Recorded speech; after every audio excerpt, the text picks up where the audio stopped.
Muitos de vocês sabem que uma novela da Record falou a respeito do arrebatamento secreto, e como essa é uma doutrina muito popular e ao mesmo tempo não é bíblica, eu preciso apresentar para você o que a Bíblia realmente ensina sobre a volta de Jesus.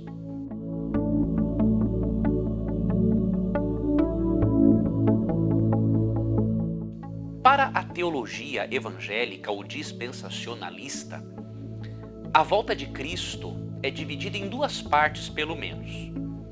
Para muitos teólogos, primeiro Cristo arrebata a igreja secretamente, passam-se um período de 7 anos, em que os judeus estarão passando pela grande tribulação, e depois dos 7 anos, Cristo volta de forma visível a todos, trazendo os justos que haviam sido arrebatados 7 anos antes. Porém, eu vou demonstrar para você que na Bíblia, o arrebatamento e a volta gloriosa de Cristo não são eventos separados. Repito, o arrebatamento da igreja e a volta gloriosa de Cristo não são dois eventos separados, são um único evento. Vamos ler alguns textos? O primeiro texto que eu queria apresentar para você se encontra em Hebreus, capítulo 9, verso 28.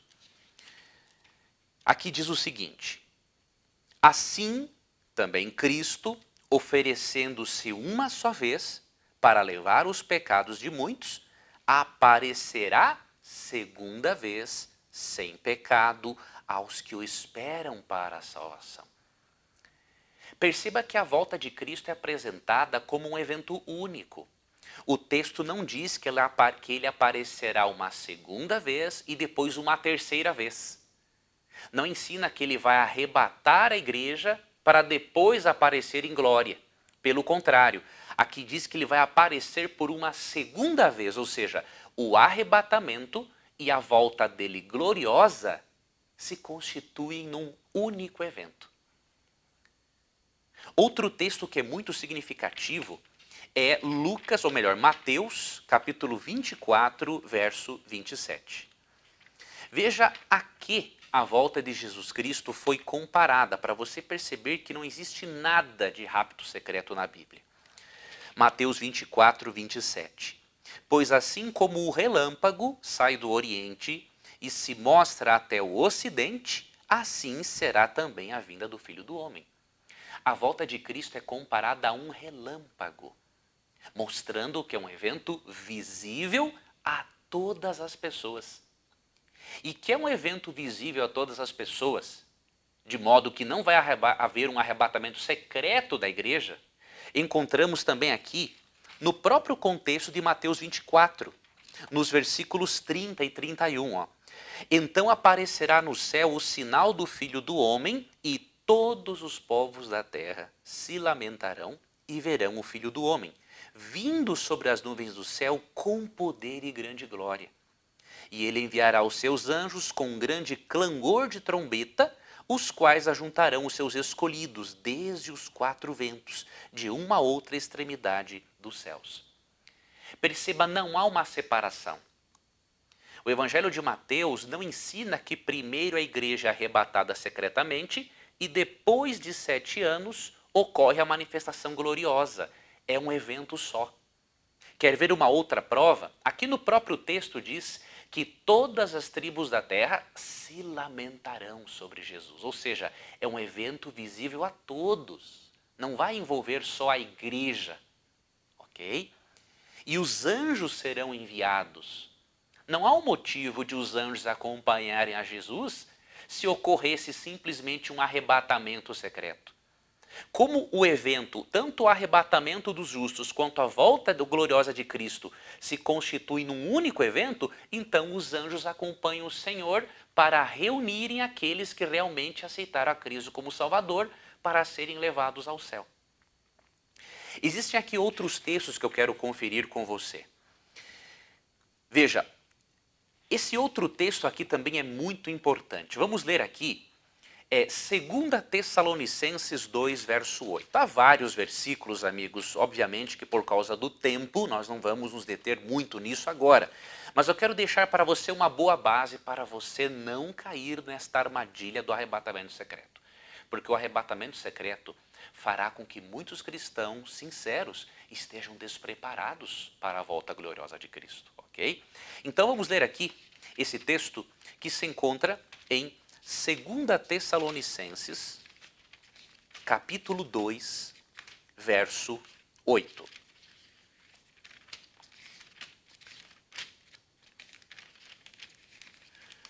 Segunda Tessalonicenses 2,8 diz assim: E então será revelado o iníquo, a quem o Senhor desfará pelo sopro da sua boca e aniquilará pelo esplendor da sua vinda.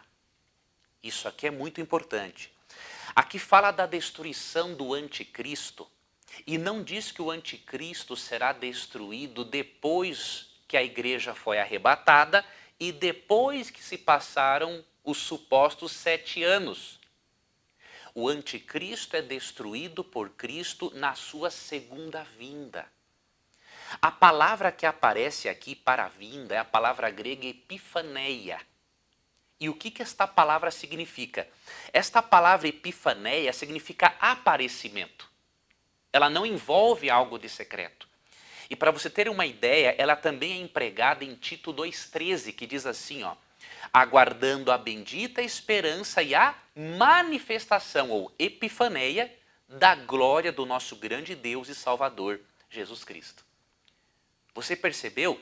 A volta de Cristo é um evento só, na qual o anticristo é imediatamente destruído, castigado e destruído. Então não há uma separação. Um outro texto que é muito útil para você entender esse assunto é 1 Tessalonicenses 4, 16 e 17. Aqui existe a palavra arrebatamento. Agora, por incrível que possa parecer para você, a palavra arrebatamento se encontra num contexto de literalidade, de visibilidade da volta de Cristo. Olha que interessante. Pois o mesmo Senhor descerá do céu com grande brado, a voz de arcanjo, ao som da trombeta de Deus, e os que morreram em Cristo ressurgirão primeiro. Depois nós, os que ficarmos vivos, seremos arrebatados juntamente com eles, ou seja, com os mortos ressuscitados, nas nuvens, para o encontro do Senhor nos ares, e assim estaremos para sempre com o Senhor. Você percebeu? Não há um arrebatamento secreto para depois haverem 7 anos e depois o aparecimento glorioso de Cristo. Não. O arrebatamento dos justos e a manifestação gloriosa de Cristo é um evento só.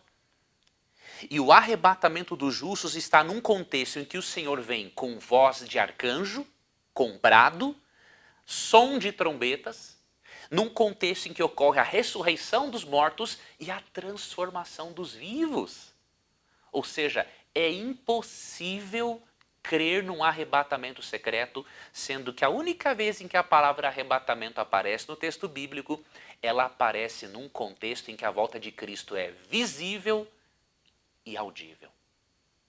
Certa vez, o Dr. Bingham, um autor evangélico, ele foi consultado por sua esposa da seguinte forma. Ela fez uma pergunta para ele: querido, eu queria que você me ajudasse a encontrar um texto sobre o arrebatamento secreto para eu poder ensinar na escola dominical.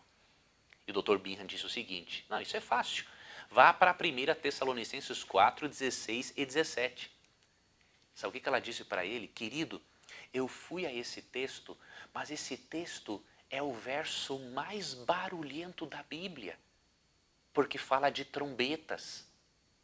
E o Dr. Bingham falou o seguinte, que esse questionamento da esposa, que a princípio pareceu algo tão simples, levou-o a uma pesquisa séria, que o fez estudar o assunto e entender que o arrebatamento dos justos ocorre simultaneamente com o aparecimento glorioso de Cristo, visível até mesmo para os ímpios, de modo que o Dr. Bingham abandonou a doutrina do arrebatamento secreto. Eu quero finalizar lendo só mais um versículo para você, que se encontra em 1 Coríntios, capítulo 1, versículo 7. Paulo disse o seguinte: de modo que nenhum dom vos falta, aguardando a revelação de nosso Senhor Jesus Cristo. Você percebeu? Para Paulo, a volta gloriosa de Cristo era a grande esperança do crente. Paulo não dividia o arrebatamento da igreja da volta gloriosa de Cristo. Tudo é um evento só. Pedro também fazia a mesma coisa. Você pode ler depois 1 Pedro 1, versos 7 e 13 e 1 Pedro 4, 13, e você vai chegar à seguinte conclusão: não existe na Bíblia nada que ensine que a volta de Cristo é dividida em duas partes, arrebatamento secreto e depois manifestação gloriosa. Tudo é uma coisa só. É muito importante, meu amigo, que você creia na doutrina correta, porque se você aguardar um arrebatamento secreto, você vai ser pego de surpresa. E Satanás quer que você seja pego de surpresa. Então, estude sobre a volta de Cristo. Não acredite nesses ensinamentos errados como são apresentados, por exemplo, nesta novela. Existem conceitos corretos religiosos apresentados em algumas novelas da Record, é óbvio que existem. Né? Agora, devemos passar tudo pelo crivo da palavra de Deus. Se algo está contra a palavra de Deus, deixamos de lado e ficamos unicamente com a Bíblia. Sigamos o conselho de Paulo em Tito 2,13. Aguardemos a bendita esperança e a manifestação do nosso grande Deus e Salvador, Jesus Cristo. Um abraço carinhoso e até o nosso próximo estudo.